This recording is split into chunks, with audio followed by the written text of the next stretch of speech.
This Thrive Loud episode is brought to you by Hinge Consulting.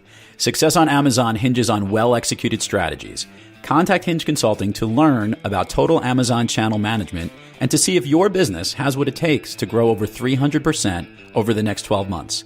That's Hinge Consulting at hingeconsulting.co.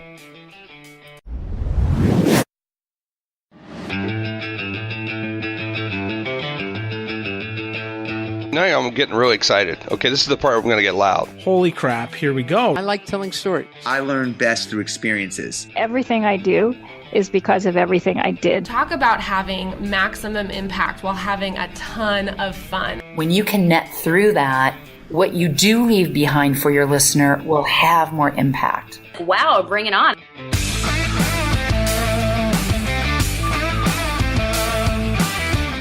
It's time to take an inside look at those that are taking their lives, their businesses, and their passions to the next level. Get ready to thrive loud with Lou Diamond.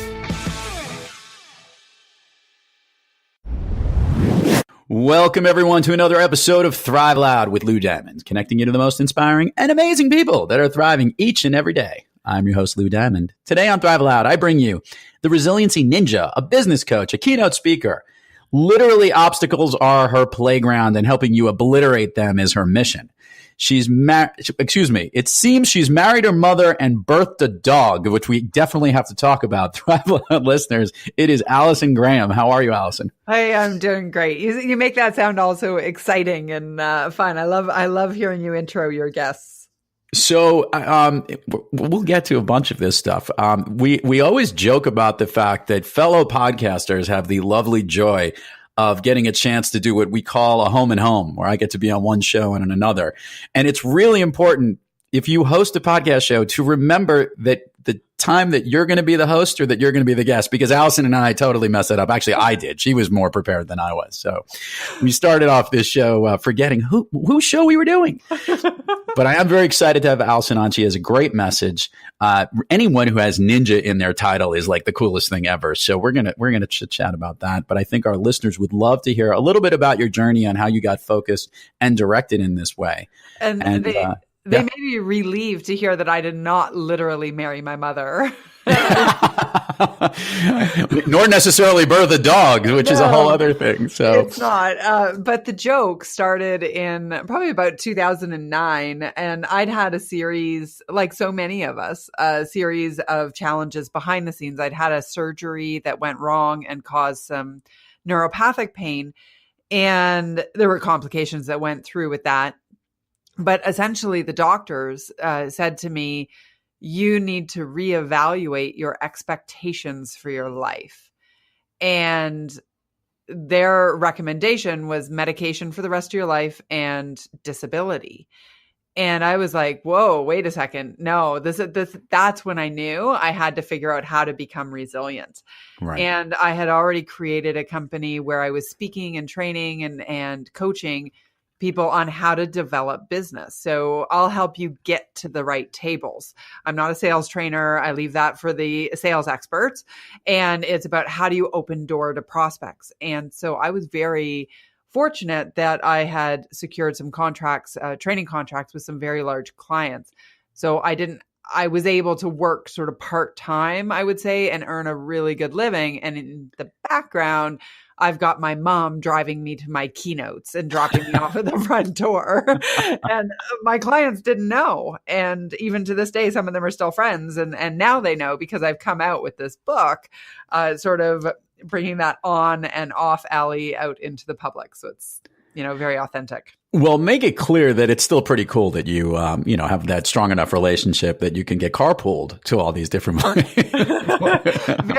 very few mothers, and very independent young women. I mean, I was 32 when this happened, and would actually want to recombine their lives. Right? It was not an ideal situation, but she's a saint, and she said yes. So.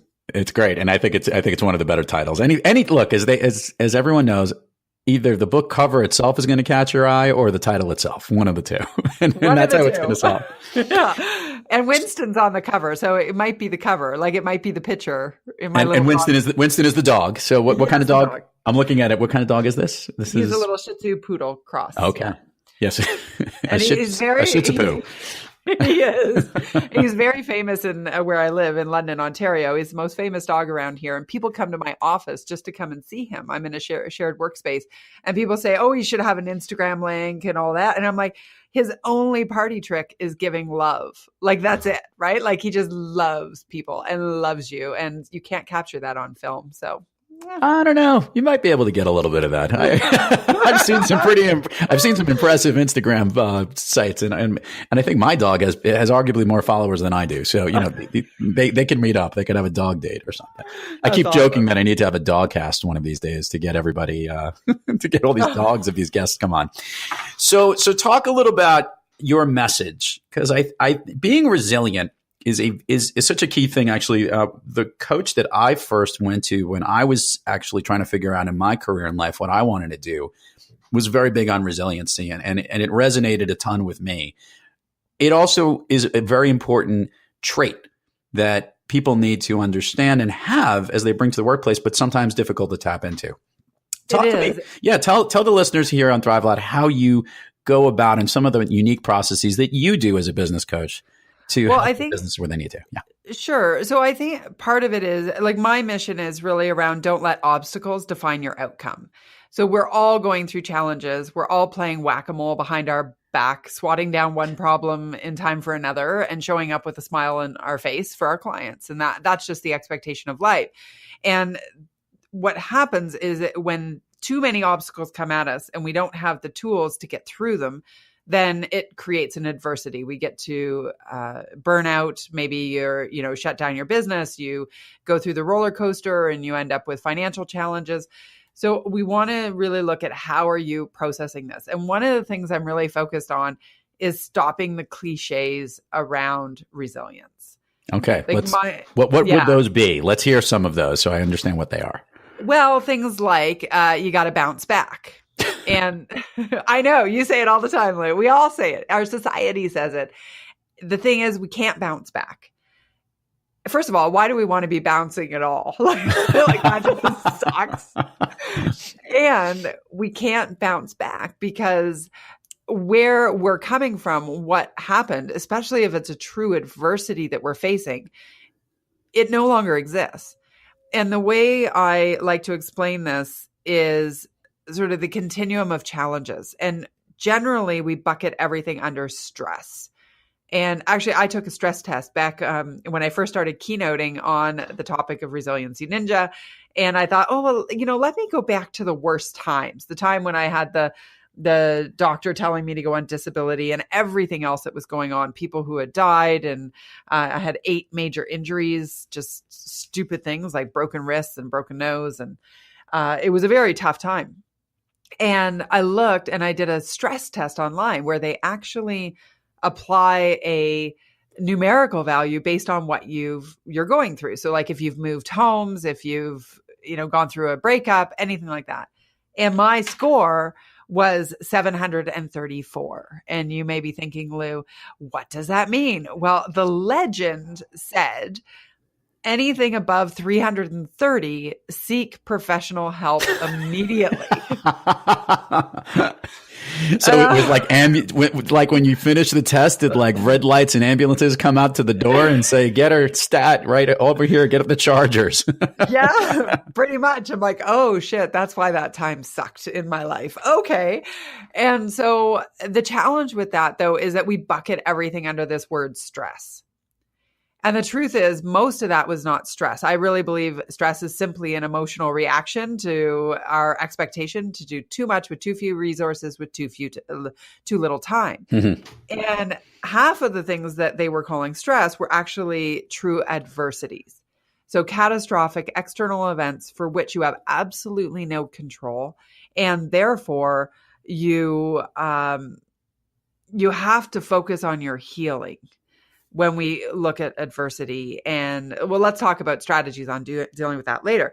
And then in the middle, when you take the emotion out of the general day-to-day challenges that can either be internally driven, externally driven, but they're obstacles. Those are the things we can move.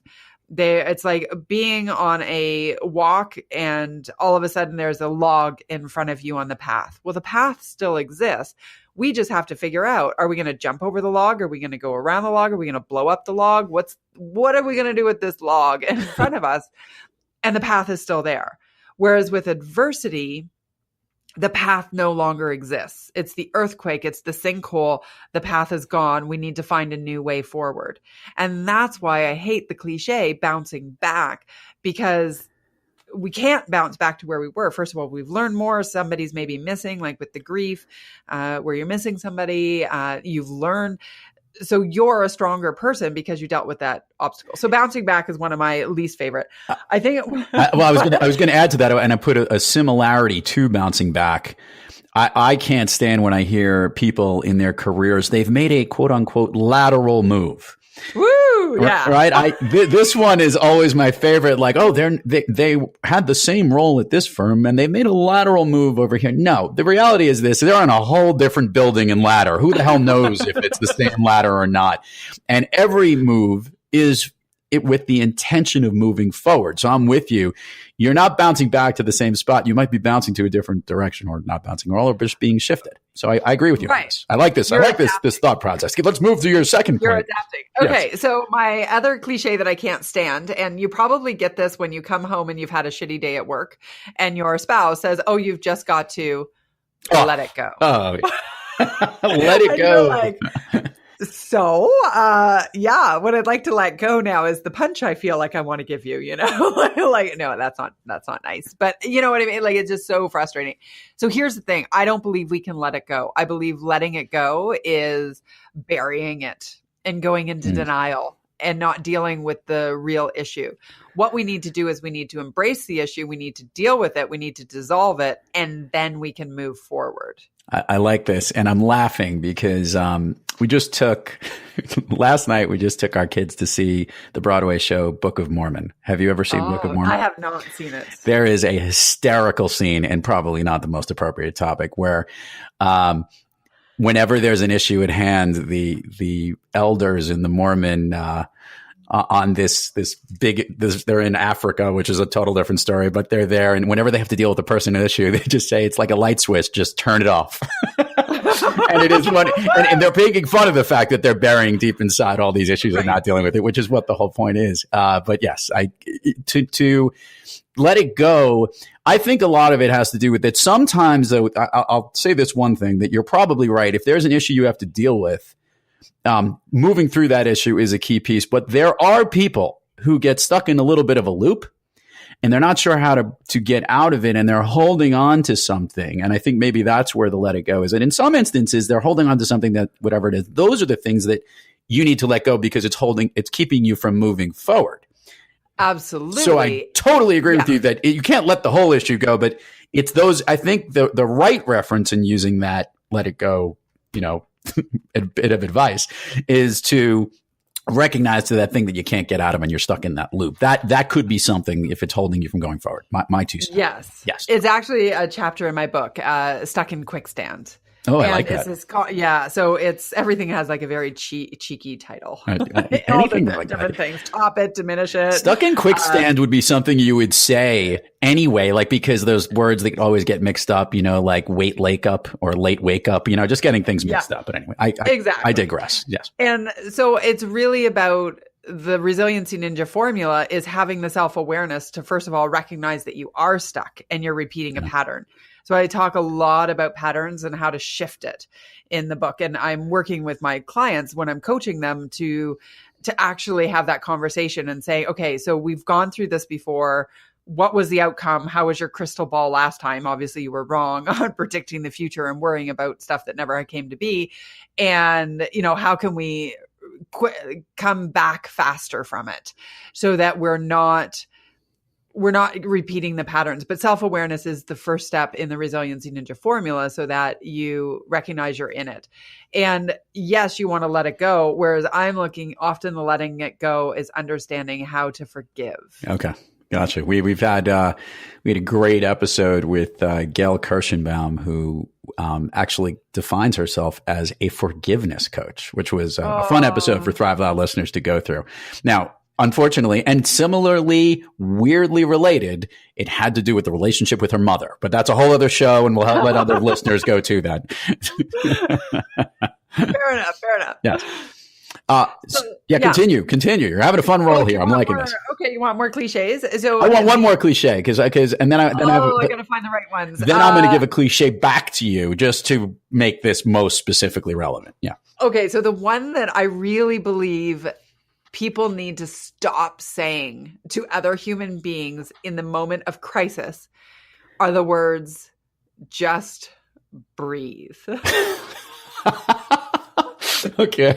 I think half the coaching world just said, what are you talking about? Okay, continue. Because when you're in an elevated state of stress, call it, or all you're doing is breathing. Exactly. So, if you want to be, actually, I ended up going to an Ayurvedic doctor, and I've been to every kind of doctor there is in this planet, I swear. Every snake oil salesman, I've already met you. You're not going to fix my nerve pain. It's okay. Please don't try. But anyway, I went to this guy and we had this chat and he says, okay, so you've got to breathe. And I'm like, oh God, please don't tell me to breathe. And he's like, no. You've got to breathe properly. And so he taught me how to push your tongue back at the back of your throat, like make the back of your throat smile, and it brings the breath down into the belly, literally. And it completely shifts how you breathe, right? And you can use that as a reset. And that's not the just breathe that people are thinking about when they're when they're telling you that in a crisis moment. But here's and there are other ones that powering through, which is the one I used to do, and you just got to power through. And I think that in our society we need to recognize there is a time that absolutely you need to power through, and there are a lot of times when you need to stop it before the universe gives you something else to tell you to stop it, which is what happened with me. So I was making poor life decisions with men. I'd already lost my dad, and I was having a really tough time dealing with the grief from that. I didn't have the tools. This is at the beginning of the decade of hell for the Resiliency the decade of hell, which you're rebranding. I heard that they're going back and they're getting the official copyrights and trademark rules to put that up there. This is the decade of hell. Yeah. This is it. This is what the book is based on. And I then had a surgery that I'd had the same problem many times and had little minor surgeries to deal with the cyst many times. And in this instant, it was significantly worse. It was cut, pull, and, surgeries to try to fix the first, and spinal cord stimulators and all of this stuff. And then I still didn't listen. I still didn't focus on healing. I still didn't know how to feel grief and not, have to push it down and gotta go was my technique. And I think that and then when everybody died so quickly, again, I didn't know how to grieve. I didn't know how to heal from that. And then it was like the universe was like, okay, I'm going to teach you a lesson, and I'm going to give you, that may sound hokey to some of your listeners, but I'm going to give you all of these accidents until you finally learn to slow down. I hate the phraseology, pace yourself, but control your schedule, I replace it with.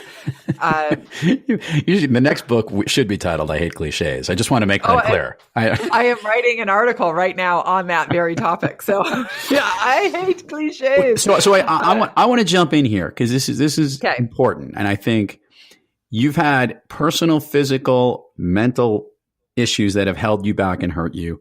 And as we stand here today, the fast forwarded version, you have managed to not bounce back, bounce forward, leap forward, and really be able to understand how to address this personally. Yet you've also been able to translate this on how you could help other businesses do this and do this because you've had this great perspective in your life, and that's helped to make who you are. So I'm not going to ask the question, what you did to get to the point that's here, because that's what the book's about. And that's what you've had to go through. And these accidents help you to learn it. But what I want to know is, on an ongoing basis from this point forward, when you are having trouble thriving personally, what are you doing now? Because we know you're not just breathing. What are you doing now for you to help get back on the thriving track on those days that you're not thriving? Oh my gosh, I love it. Well, it is a accumulation of all of the lessons so that I can very quickly get into the mode of thriving. And I think one of the challenges is we have an expectation that every day is going to be phenomenal, and that that the bad things won't affect us at all. And I believe that in actual fact, the bad things still affect us, but when we are a resiliency ninja, they affect us for a much shorter period of time. So one of the things is, from a self-awareness perspective, I am really aware of my pain. Now, I manage my neuropathic pain without any medication and without numbing out and living on the couch like I did for quite a while before I got it on like my ability to deal with it. So that requires a lot of conversations inside our heads. And I think the most important, if there's one thing that I continually work on and strive to achieve, is to combat the internal messenger of bullshit. You have the BS monitor for yourself or for what's around you? No, the around me I can always deal with. It's the internal that I think is the hardest on all of us. Yeah. Okay. So for example, last night I was out for a dinner, and with 8 other entrepreneurs, we were having a great time, and my pain spiked. And so this wasn't so much the internal messenger, but this is where I go through all my things. I acknowledge the pain. I don't try to pretend it's not there. I make friends with the pain. I'm like, hey, buddy, there you are.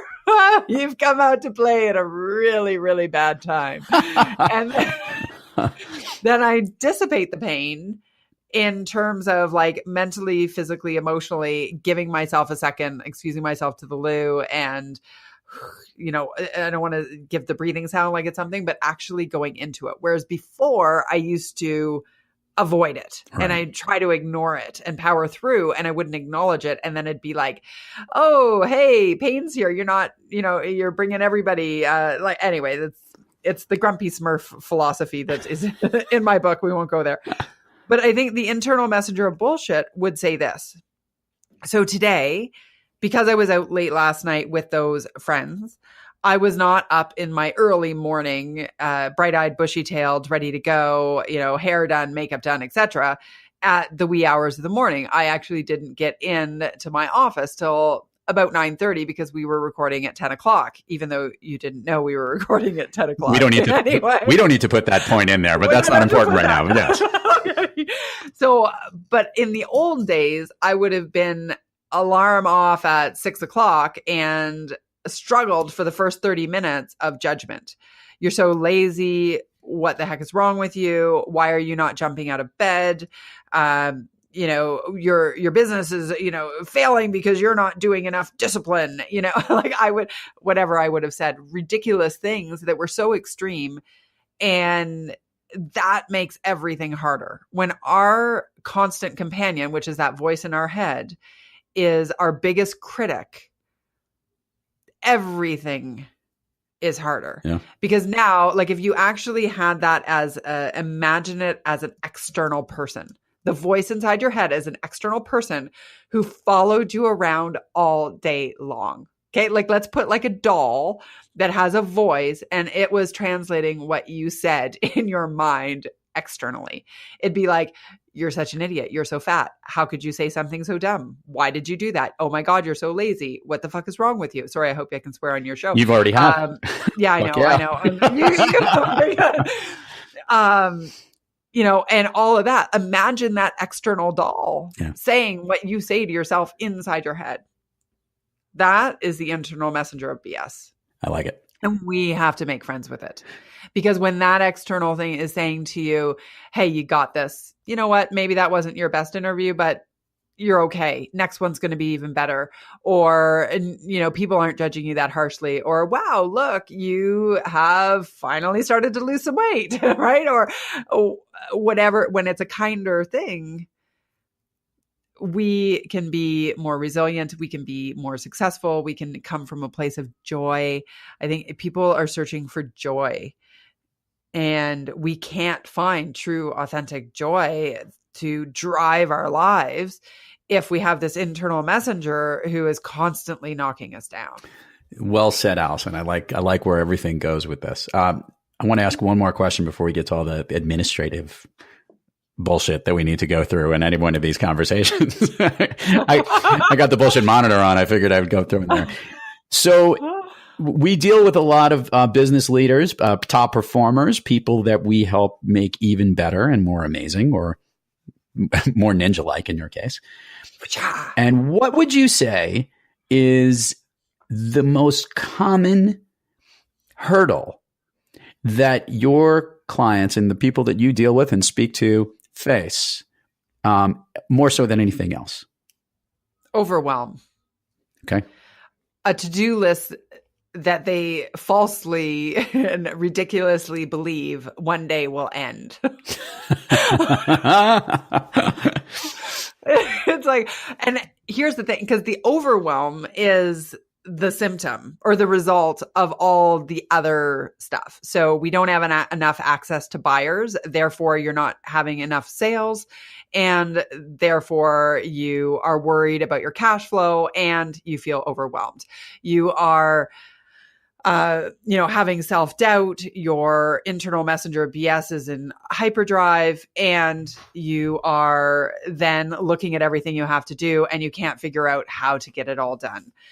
Overwhelm is the result of all the other stuff. So when an entrepreneur, a solopreneur, some of my clients are tech startups, which I love working with, CEO founders who are new in the game, like maybe they're 28 to 35-ish in that demographic, and they don't know, like they've got so many conflicting priorities. And I have a way to actually deal with that. So that is end up what we do. And then of course we do the business development and the mindset and all of that goes with it. But overwhelm is usually the symptom people come to me with. I like it. And it's one of the things I've dealt with one of this pretty large company that I've been working with, the endless to-do list that never ends. I always hit them with first of all, you cannot multitask. Right. It's actually impossible. Like, you are doing one thing at a time and then you're moving to the next thing really fast, unless you are juggling. And even juggling is just one task. But even still, at that very moment, if you slowed it all down, you're doing one thing at a time. And I just say, what's the 3 most important things that you need to get done today? Get that shit done now. And now you can at least recognize, because most of the stress or angst or overwhelmingness is because of other pressures that you've just described that's behind it. And a lot of it is just clearing out the stuff. And once you start doing it, I used to call it Sunday syndrome. You know that feeling before you had to go to school on Sunday night? I've got so much homework and so many tests to do and so many things. And then that would lead into the work week. And then once you got there, it never was as bad as it was. It's really, like you said, that that person inside of you, that version of you inside of you, just talking to you in your head and cluttering up the things more so than getting you focused. Because when you're in your zone and doing your work, everything comes down and almost calms at that point. You see it. If we put a heart monitor on it, it would actually happen. Right. Allison Graham, a couple of questions for you here. Tell us all the places where we can find you and people can learn more about your amazingness.